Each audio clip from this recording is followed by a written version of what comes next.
Hello everyone, welcome back or welcome to my channel. My name is Lauren and I make videos a couple of times a week about books and fandom things. So recently I turned 25, which is a quarter of a century, and if I'm honest, I don't feel 25. I feel like I don't think I've aged since I was like 17, honestly. I don't feel like it ridiculous. Like I pay taxes, I can drive a car, I'm an adult.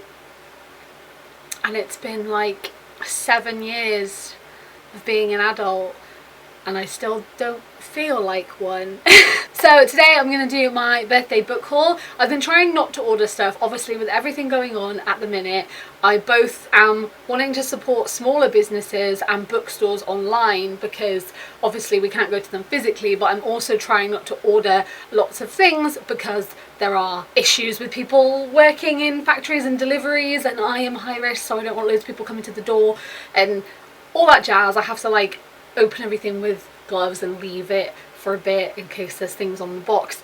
You know, it's fine. I was kindly sent some books for my birthday and I did order some myself with my birthday money. My granddad gave me some money to get books, so I wanted to get some to show him that I got some books and that he knows, and he was really lovely. I have also got lots of books on my Kindle, but I think that deserves its own video, and I'm going to do a mini review of my Kindle in that video, so there will be another haul coming at some point soon because I've gone a bit mad on Kindle and Audible. So the first book that I got is a little bit funny. Well, it's not fun. Well, I don't know what, like I feel like I have to defend it, but I shouldn't have to defend it because I love it. And that's actually Quests of Yore by Ian and Barley Lightfoot. Onward was the last film I saw in the cinema before lockdown happened and I adored it. I'm going to do a full video talking about it and reviewing it because I absolutely loved it. And this is the Quest book from it. I love Onward, I love it very much.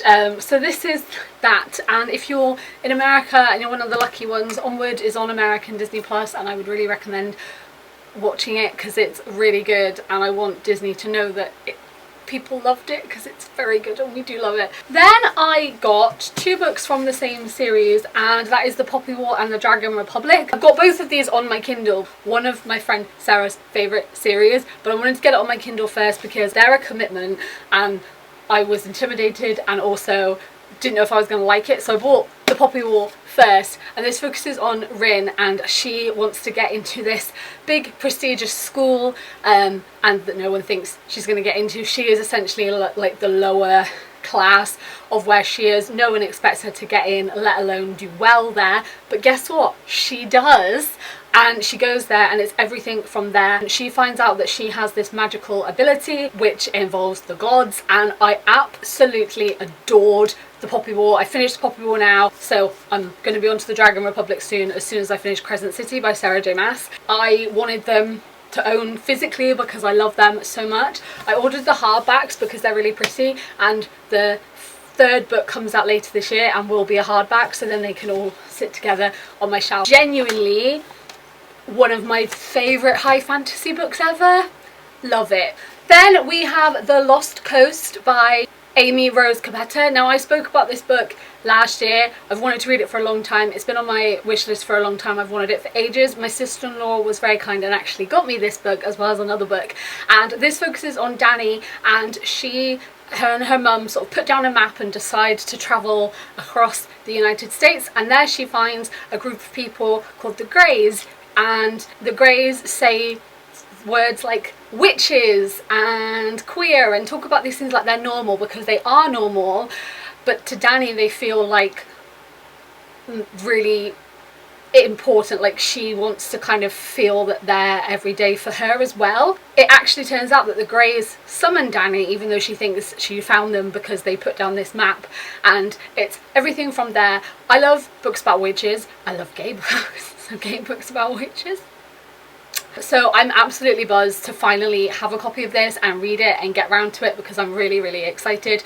I'm doing a project for Pride Month because obviously Pride Month is going to be a little bit different this year to what everyone's used to, so I'm going to do a little thing for that, and this book will be included in that. Then we have Sawkill Girls by Claire Legrand. This follows Marion, Zoe and Vel, and there is a place called Sawkill Rock where sort of legends have been told about it for ages, and girls have gone missing, and it's very mysterious, and there's a monster there that's sort of lurking that no one really understands, and these girls all come together to try and fight this monster, this thing that's been happening on Sawkill Rock. That's all I really know about this book, but I've heard nothing but good things about it, and when I saw that the hardback was actually quite reasonable price wise, I was like, I will have that one please. I decided to pick it up. I'm really excited to read it. It's also an LGBTQ+ novel, which is fab, and I'm super excited to get around to it.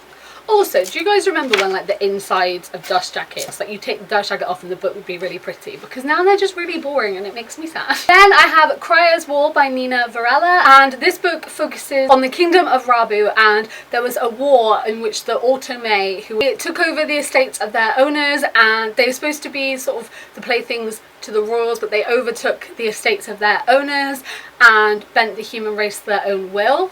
We have Isla, who works in the house of the sovereign. She has dreams of avenging her family's death, so she's going to kill Cryer, who is the daughter of the sovereign, and it's everything from that story. This is also an LGBTQ+ novel, which we love. I've wanted to read this for a while. I'm really excited to delve into this. Again, I've heard really good things about it. I've been told recently by multiple people that it's really good and that I would love it, so I'm really excited to get round to it. Then another book my sister-in-law got me was The Dangerous Art of Blending In by Angelo Semelis, and this has been on my wish list since, I'm not even joking, like 2015. It's been on there for a while because I was very active at using my wish list back then, and I'd add all these books to it and everything to it. Not as a way for people to buy it for me, but as a way for me to keep track of what I wanted to read. And then I started using Goodreads instead, and things got lost in translation. So this has just been sat on there. But my sister-in-law was wonderful, and she goes through to the very ends of my wish list so that I don't notice, or it's more of a surprise, which I think is really sweet, because she knows I want it, but she tries to surprise me with it. This focuses on Evan, and his mum is a Greek immigrant, and she refuses to see him as anything but a disappointment and is actually quite abusive towards him. And his dad is a workaholic. He doesn't really like conflict. He's trying to avoid all of that. And Evan is now finding himself attracted to his best friend Henry, and Henry is sort of giving off vibes that he might be feeling the same way. He also might want to change it into more than friends. As things with Henry start to heat up, his mother's abuse starts to get worse and starts to impact him a lot more. And this focuses on Evan trying to find his voice when he's not spoken up in a really long time. This definitely has some heavy themes, and I would err on the side of caution. I have heard that it could be triggering for some people, but I have also heard that this book is absolutely amazing, and I'm so excited to finally get around to it. I honestly had forgotten about it being on my wish list, so I'm so excited and so grateful that my sister-in-law got it for me. I always say sister-in-law, my brother and his family, but I know it's my sister-in-law that does the shopping because she's known me since I was 11. She gets me, she does it, you know? But yeah, so I'm so excited to finally read this because I have heard that it is fantastic. Then I have When We Were Magic by Sarah Gailey. This is actually the first book of Sarah Gailey's. There's lots of books of hers I have on my list that I want to get. I said this in my Sapphic book video that I have a book budget every month. There is a list of books that I want to get, some books that I want to get within that budget, and I do want to try Sarah Gailey's books because I've been told they're really good, but I didn't want to buy all of them in one go because if I didn't like her style of writing, you know, when you start with a new author you want to try and like get the, like I did with the Poppy War. I bought the first and then I bought it on my Kindle so that if I didn't like it, it was like £6 or something, you know what I mean? And this focuses on Alexis, who has always been able to rely on her friendship and also the magical powers that they have, but things start to change and things starts to go a little bit differently than what she's used to. But on prom night, when accidental magic goes wrong, a boy ends up dead, Alexis and her friends have to come together to try and right this wrong. I was going to say wrong this right, and that's not what we want to do. We want to right the wrong. And it is everything from there. This focuses on themes of love and jealousy and friendship, and I've heard that it is really good. I've heard good things about Sarah Gailey's book, so I am super excited to delve into my first novel of hers, and it's witches and gay. my two favourite things. And then finally I got Laura Dean Keeps Breaking Up With Me, not B, by Mariko Tamaki. I've spoken about this book in a couple of videos now, but I absolutely love it. It is a graphic novel and it focuses on Freddie, who she was in a relationship with Laura Dean. It's so hard not to say Lara Jean. And Laura keeps breaking up with her and doesn't really know what she wants and where she stands, and she just sort of keeps disregarding Freddie, and Freddie is trying to move on, but Laura keeps coming back to her, and it is everything from there.